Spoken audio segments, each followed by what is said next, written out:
Morning class 8. I'm Zarina Yaqub, your English teacher. This is our fifth lesson. We'll continue with the reading and explanation of the poem Last Lesson of the Afternoon, which is written by David Herbert Lawrence.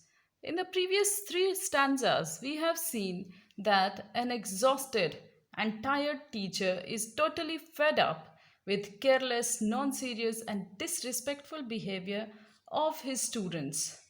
Today we'll read stanza 4 and 5 of the poem.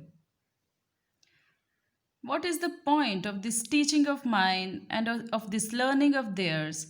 It all goes down the same abyss. What does it matter to me if they can write a description of a dog or if they can't?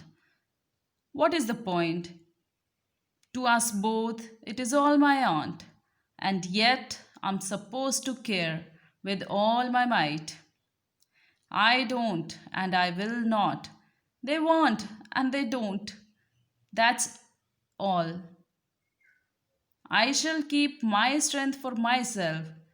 They can keep theirs as well. Why should we beat our heads against the wall of each other? I shall sit and wait for the bell.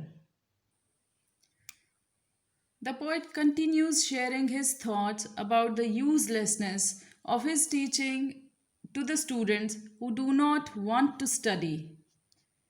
The use of the word abyss by the poet tells us that his teaching and students' learning both are sinking down in an extremely deep or endless ditch. He also wants to say that he has sunk to the very low level of his life and cannot lower himself more than this. The poet says that he doesn't care if the pupils are able to write a composition on a dog or not. It is all my aunt means that it is all waste of time for the poet. But as a teacher, it's his duty to take care of the students.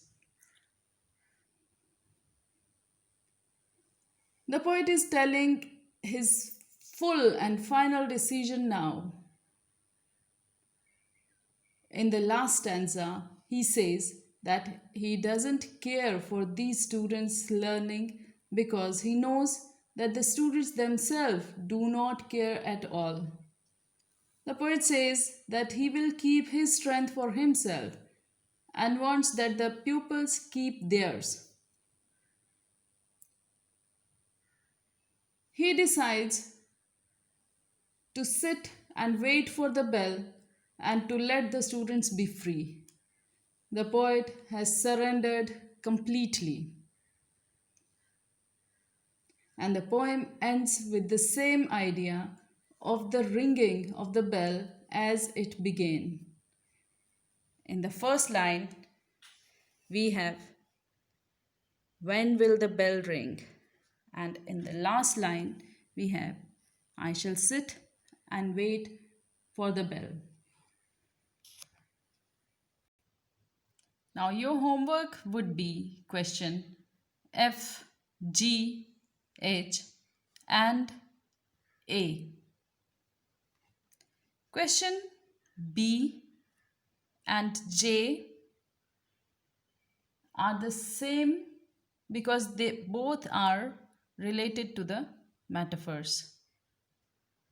For these two questions, I'll send you the written instruction and the guidelines to attempt these questions.